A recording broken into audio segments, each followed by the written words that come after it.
أصدقاء كرتونيتا. فيلمنا بيبدأ بمشهد من الماضي مع عيلة صغيرة بتحب الموسيقى وعايشين حياة سعيدة جدا، لحد ما في يوم بيقرر الأب إنه يسيب عيلته عشان يحقق حلمه ويبقى فنان مشهور، ومش بيرجع ليهم تاني. ووقتها زوجته إميلدا بتتعصب وبترمي كل أدوات الموسيقى بتاعته، وبتبدأ إنها تشتغل في تصنيع الأحذية عشان تقدر تصرف على بنتها الصغيرة كوكو. وبتعدي السنين وبتكبر كوكو وبتتجوز وتخلف ويبقى عندها عيلة كبيرة، وكل العيلة بتشتغل في صناعة الأحذية. وبنعرف وقتها إن إميلدا ماتت من زمان، وبتكبر العيلة دي على كرهها للموسيقى. وبنروح على الحاضر وبيظهر بطل فيلمنا ميجال، وبيعرفنا على جدته ماما كوكو بعد ما كبرت وبقت عجوزة. بيقول انه بيحب يقضي الوقت معاها وبيفضل يحكي لها كل حاجة. وبعدين بيعرفنا على جدته التانية بنت ماما كوكو، وبيقول انها بتكره الموسيقى زي إميلدا. وبيخرج ميجيل بره البيت وبيفضل يرقص مع الموسيقى، وبيقول انه بيحبها على عكس عيلته، وده بسبب الموسيقار المشهور اللي اسمه أرنستو ديلا كروز. وبيبدأ يحكي عنه انه كان من نفس مدينته، وانه دايما كان بيستعمل نفس الجيتار لحد ما كبر في السن. انه اتشهر اكتر بعد اغنية ليه اسمها سكوريني. في يوم وهو بيغني في حفلة كبيرة ومندمج مع الموسيقى بيقع عليه جرس كبير وبيموته. وبنرجع ميجيل وهو بيلمع حذاء واحد من مشاهير الموسيقى، وبيقول له انه نفسه يبقى عازف موسيقى، ولكن ده مستحيل عشان عيلته بتكرهها جدا. فبيقول له انه في بالليل مسابقة كبيرة للمواهب، انه لو عازف فيها كويس والناس حبته هيقدر يكسب. وبيفضل يشجعه وبيعطيله الجيتار عشان يعزف عليه. ولكن قبل ما ميجيل يعمل كده بتيجي جدته وبتضرب الموسيقار وبتزعقله، وبتاخد ميجيل وبتروح على البيت وبتحكي لعيلتها على كل اللي حصل. وبيحاول ميجيل انه يقنعهم انه يشارك في مسابقة الموسيقى بالليل، ولكن بيقعدوا يتريقوا عليه. وبتاخده جدته عشان تقول له ان النهارده يوم الموتى، وبتوري له اوضه بتبقى معلقه فيها كل قرايبهم اللي ماتوا، وانهم بيعلقوا صورهم كده عشان محدش ينساهم وارواحهم تفضل وسطهم. وبتنصحه انه يهتم بعيلته وما يعملش زي والد ماما كوكو اللي ساب عيلته ومشى عشان الموسيقى ومحدش عاد بيفتكره. وبيروح ميجيل لمكان سري وبيعزف على الجيتار اللي بيكون صنعه بنفسه، وبيبقى شبه جيتار ارنستو. وبيبان ان قد ايه ميجيل موهوب في عزفه على الجيتار، وبيتشجع وبيقولوا انه هيقدم في المسابقه بعد ما بيسمع نصيحه ارنستو في التلفزيون. وبياخد ميجيل الجيتار وبيتسحب بالراحه لحد ما بيخبيه تحت ترابيزه اللي فيها الصور الموتى اللي بيسموها الأوفريندا. وفجاه بيدخل عليه عيلته عشان يعرفوه انهم هيعلموه صناعة الأحذية عشان يشتغل معاهم. وبيبان على ميجيل انه مش متحمس للفكرة. وبعد ما بيخرجوا بيشوف ميجيل الكلب وهو بياكل من الأكل الموجود على ترابيزة الأوفريندا. لما بيحاول يبعده صورة جدته إميلدا بتقع على الأرض وبتتكسر، ولما بيمسك الصورة بيبان إن كان في جزء منها مستخبي، وبيظهر إن جده كان ماسك جيتار شبه جيتار أرنستو. بيخرج ميجيل لعيلته بسرعة عشان يقول لهم إن جده يبقى أرنستو ديلا كروز الموسيقار المشهور، وبتبقى عيلته مش مصدقينه عشان عمرهم ما شافوا أصلا شكل جدهم. فبيقول ليهم ميجيل إنه عايز يبقى مشهور زيه، وبيجيب الجيتار بتاعه عشان يعزف عليه قدام، ولكن بتمسك جدته الجيتار وبتكسره على الأرض. وقتها بيتعصب ميجيل وبياخد الصورة وبيمشي بعيد عنها، وبيروح ساحة الموسيقى عشان يقدم في المسابقة. ولكن وقتها بيكون محتاج الجيتار، وبيحاول انه يدور على حد انه يعطيله الجيتار عشان يعزف عليه. ولما مش بيلاقي بيروح للمقبرة بتاعت أرنستو واللي بيبقوا محتفظين بيها بالجيتار بتاعه. بيدخل ميجيل المقبرة عشان ياخد الجيتار، وبيقول لأرنستو انه هيرجعه تاني بعد المسابقة. وبمجرد ما بيعزف ميجيل على الجيتار بيحصل حاجة غريبة في المكان، وبيسمع أصوات ناس وهم بيبدأوا يقولوا ان الجيتار اختفى. ولما بيفتح حارس المقابر على الباب بيحاول انه يستخبى، بس بيظهر ان مفيش حد شايفه اصلا. بيترعب ميجيل من اللي حصل وبيخرج بره المقبرة وهو خايف، وكل لما بيحاول يوقف حد بيلاقي انه ما يقدرش انه يمسك حد ولا ان حد يشوفه. وبيفضل ميجيل يجري لحد ما بيشوف مامته وباباه، ولما بيحاول انه يحضنهم بيبقوا هم كمان مش شايفين. فبيترعب ميجيل اكتر لما بيلاقي انه قادر يشوف الارواح اللي مات، وبتترعب الارواح ان هم كمان شايفينه. وبيروح ميجيل عشان يستخبى لحد ما بيشوف الكلب بتاعه دانتي، وبياخدوا دانتي عشان يوديه لارواح عيلته اللي ماتت. ولما بيعرفوا انه من عيلتهم بيحضنوه وبيبقوا فرحانين بيه، وبيقولوا له انه لازم يروح لجدته إميلدا عشان هي اللي هتعرف تحل مشكلته. وبيعرفوا وقتها ان إميلدا معرفتش تعدي من على الجسر، وبيفهموا ان ده حصل بسبب ميجيل. وبيروح ميجيل معاهم عشان يشوف المشكله فين، وبيبقى مبهور من شكل المكان. وبيفهم ميجيل هناك ان محدش يقدر يعدي من الجسر ده الا لو كان اهله في عالم الاحياء معلقين صورته على الأوفريندا. بيشوف ميجيل واحد من الارواح وهو بيحاول يعدي، ولكن مش بيبقى في حد معلق ليه صوره. ولما بيحاول يهرب منهم بتمسكوا الحراس وبيقبضوا عليه. وبيشوف جدته إميلدا وهي متعصبه انها مش قادره تعدي الجسر. بتدخل عيلتها عليها ومعاهم ميجيل وبتستغرب من وجوده معاهم، وبيفهم ان عيلتهم اتصابت بلعنه لان ميجيل حاول يسرق جيتار يوم عيد الموت. وقتها بتتضايق إيميلدا لان ميجيل عاوز يطلع عازف، وبتسأل إيميلدا المسؤول ان هي ايه علاقتها باللي حصل، وبيقول لها ميجيل انه اخد صورتها قبل ما يمشي وعشان كده هي مش قادره تعدي الجري. بيقول لها المسؤول انها لو قدرت تسامح ميجيل قبل طلوع الشمس وتديه بركتها هيقدر يرجع لعالم الأحياء تاني أو يتحول هو كمان لروح ويفضل هنا للأبد. وبيعطيها ورقة شجرة مضيئة وبيقول لها قولي اسمه وإنك سامحتيه. وبتقول إيميلدا كده ولكن بتزود إنه ممنوع يعزف على الجيتار تاني، وبيوافق ميجيل. وأول ما بيلمس ورقة الشجر بيرجع للعالم بتاعه تاني. ولما بيوصل ميجيل بياخد الجيتار بتاع أرنستو عشان يروح المسابقة، ولكن بيلاقي إنه رجع لعالم الموتى تاني، وده بسبب إنه خلف الوعد. وبيحاول ميجيل يفهمهم إنه بيحب الموسيقى ولكن محدش بيرضى، فبيستأذن منهم وبيهرب ميجيل وبيروح عشان يدور على جده أرنستو ويعطيله بركته ويرجع لعالم الأحياء. وبيدخل أوضة وبيسمع من ورا الجدار الراجل اللي كان بيحاول يعدي من الجسر قاعد مع شرطي بيقول له إنه لو سمح له يعدي هيخليه يدخل حفلة أرنستو من غير تذكرة لأنه يبقى صديقه الأنتيم من زمان، ولكن مش بيوافق الضابط وبيعطيله تحذير وبيخرجه بره. بيروح ميجيل وراه عشان يساعده يوصل لأرنستو، وهو بيتكلم معاه بيشوف أهله من بعيد. وبتطلب إيميلدا من حيوان اسمه بيبيتا وبتخليه يشم ورقة الشجر عشان يدور عليه.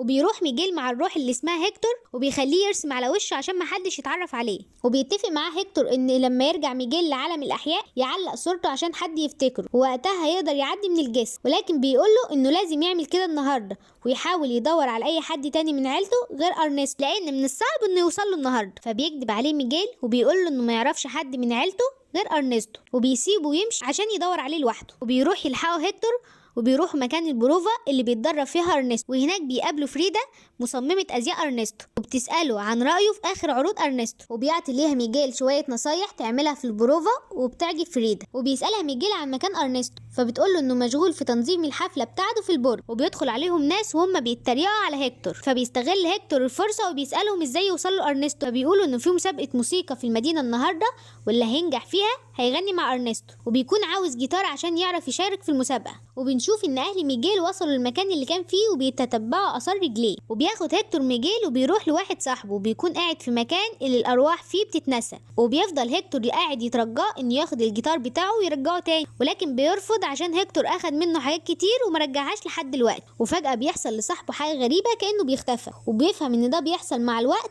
للارواح اللي محدش بيفتكر. وقتها صاحبه بيطلب من هيكتور انه يعزف له، وبياخد هيكتور الجيتار وبيبدأ يعزف عليه، وبيبان انه عازف موهوب جدا. وبيفضل يعزف على الجيتار لحد ما صاحبه بيختفي وبيموت. وبيزعل هيكتور على فراق صاحبه جدا. وقتها بيسأل ميجيل عن اللي حصل، قال له ان الموت في عالم الارواح بيحصل لما الذكرى بتاعه الشخص ده بتتمحى من عالم الاحياء، ووقتها محدش عاد بيبقى فاكره فبيموت. وبياخد الجيتار وبيمشي وبيقول له هيكتور انه كان بيعزف مع ارنستو وهو كمان اللي معلمه الموسيقى. وبيفتكر ميجيل انه بيحور عليه وبيروحوا له مكان المسابقه وبيطلع كل واحد يعزف الموسيقى بتاعته. وبيبقى ميجيل متوتر عشان اول مره يعزف للجمهور، وبيجي دوره وبيطلع على المسرح وبيبدا يهدي نفسه ويعزف الموسيقى بتاعته، ووقتها بتعجب الجمهور جدا وبيطلع هيكتور يغني معاه. وبعد ما بيخلص ميجيل بيلاقي ان اهله وصلوا للمكان اللي هو فيه، وبيحاول ميجيل يهرب ولكن هيكتور بيقول له انه ضحك عليه لما قال له انه ملوش اهل غير ارنست، وبيكون عاوز يسلمه لاهله عشان يرجع ويحيي ذكراه في عالم الاحياء لان ممكن يكون اخر يوم ليه النهارده. ولكن بيرفض ميجيل وبيسيبه ويمشي. وميجيل بيحاول يهرب بتوقفه جدته ايميلدا وبيقول لها انه مش عاوز يرجع لان انت هتمنعيني من اكتر حاجه بحبها. وبيلاقي ان جدته بتغني بطريقه جميله، فبيقولها كنت فاكر انك مش بتحب الموسيقى، ولكن بتحكي له ان كانت بتحب الموسيقى هي وجوزها جدا. وبعد ما خلفت جدته كوكو بدأت تهتم بعيلتها اكتر، ولكن جوزها كان همه الشهرة والنجاح بس. وبتقول له انه لازم يختار بين العيلة ونجاحه، ومش بيكون ميجيل عاوز يختار حاجة منهم وبيسيبها ويمشي. وبيروح ميجيل عشان يدخل لحفلة ارنست وهو متخفي مع فرقة موسيقى، وبيبقى منبهر بكل حاجة بيشوفها جوه، وبيكون عاوز يوصل له ومش عارف، لحد ما بيقرر ميجيل يعزف على الجيتار عشان يسمع ارنست. وبيفضل يعزف لحد ما بيوصل، ولكن قبل ما بيوصل له بيقع في الميه وبينط وراه ارنستو وبيطلعه. ولكن ملامح ميجيل بتظهر وبيعرفوا انه ده الولد اللي بيدوروا عليه، وبيسالوا ارنستو ايه اللي جابك هنا، فبيعرف منه انه يبقى حفيد بنت وجاي ياخد مباركته عشان يرجع لعالم الاحياء ويكون مشهور زيه. وبيفرح بيه ارنستو وبيعرف كل الموجودين عليه، وبيتمشوا سوا وبياخد ورقه شجر عشان يبارك له ويرجع عالم الاحياء ويحضر الحفله بتاعته. ولكن بيظهر هيكتور وهو متنكر بشكل مصممة الازياء فريد، وبيظهر ان ارنستو عارف هيكتور وبيقول له انت اتنسيت يا صاحبي. بيرد عليه هيكتور ان كل ده حصل بسببك انت، لان وقتها اخد الاغاني بتاعته وغناها من غير حتى ما يقول انها بتاعت هيكتور. فبيقول له ارنستو انهم كانوا فريق حلو جدا، ولكن للاسف هو سابه ومات بدري، فغنى الاغاني بتاعته عشان تفضل ذكراه عايشه معاه دايما. مش بيهتم هيكتور، وبيكون عاوز بس ميجيل يرجع عشان يعيد ذكراه ويشوف بنته. وبيفتكر وقتها هيكتور اخر ليله كانوا فيها سوا، وانهم كانوا في رحله فنيه بقالهم شهور. ووقتها هيكتور قرر انه ياخد الاغاني بتاعته ويرجع عشان اهله كانوا وحشين، ولكن ارنستو ما كانش عاوزه يرجع، وبيعزموا على اخر نخ بيشربوه سوا. ولكن ارنستو بيحط سم في العصير وبيخلي هيكتور يشربه، وبيتمشى معاه ارنستو لحد الارض. وبيحس هيكتور بوجع شديد في معدته، وبيفتكر انه بسبب الاكل، ولكن بيكون بسبب السم اللي في العصير. وبيصحى يلاقي نفسه ميت، وبيفهم هيكتور ان ارنستو هو اللي موته وسرق الاغاني بتاعته ونسبها لنفسه. وبيتعصب هيكتور عليه وبيحاول يضربه، ولكن الامن بيجوا ياخدوه. وبيقول ارنستو لميجيل انه يا ريت ينسى اللي اتقال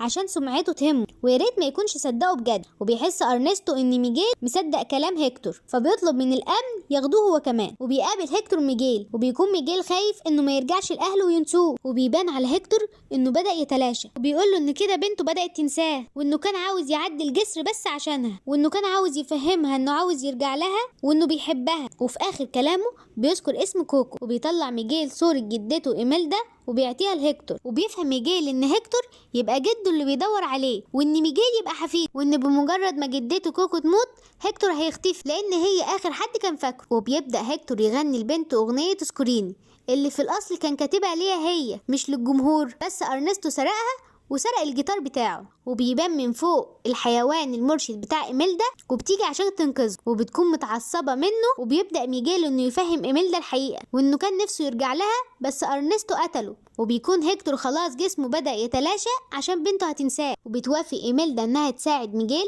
انه ياخد الصورة من ارنستو عشان يرجع يحيي ذكرى هيكتور قبل ما يتلاشى. وبيروح عشان يدوروا على ارنستو لحد ما بيلاقوه، وبتضربه إيميلدا عشان كان سبب بعد حب حياتها عنه، وكان سبب موته. ولما بتحاول تاخد الصورة بيهرب منها، وبتواجه عيلة ميجيل رجال الأمن وبيضربوهم. وبتقدر إيميلدا انها تاخد الصورة من ارنستو، ولكن بيشتغل الاسانسير بالغلط وبتطلع إيميلدا على المسرح، وبيكون رجال الامن وراها. فبتبدأ تغني عن المسرح وبيبان انها موهوبة، وهيكتور كان بيعزف ليها. وبيظهر ارنستو وهو بيرقص معاها عشان ياخد منها الصورة، وبتهرب منه ومن حراسه لحد ما بتعطيها لميجيل. وبتحضن إيميلدا هيكتور لانهم غنوا مع بعض تاني بعد زمن. وقبل ما تعطي مباركتها لميجيل عشان يرجع، بيجي ارنستو ويشد ميجيل وبيضربه، وهو بيحكي عن كل حاجة عملها. فبتشغل عيلة ميجيل الكاميرات مع الصوت عشان تخلي كل الجمهور اللي تحت يعرف حياته. وبيشوفوه وهو بيحدف ميجيل من ارتفاع عالي عشان يموته، لحد ما بتنقذه ببيتا، ولكن بتقع صورة هيكتور في المية. وبيخرج ارنستو على المسرح عشان يغني، بس بيلاقي ان الجمهور مش متفاعل معاه وبيحدفوا عليه طماطم. وبتدخل ببيتا عشان تهاجمه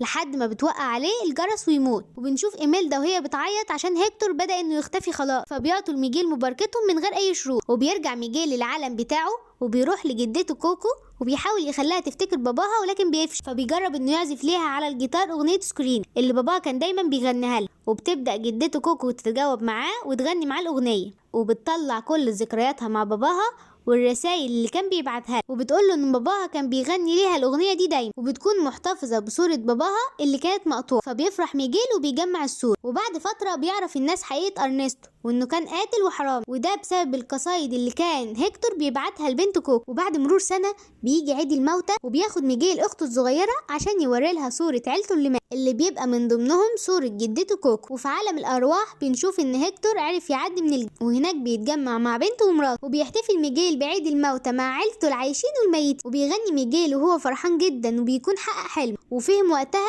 ان مفيش اهم من العيله. وكده يبقى فيلمنا خلص. سلام.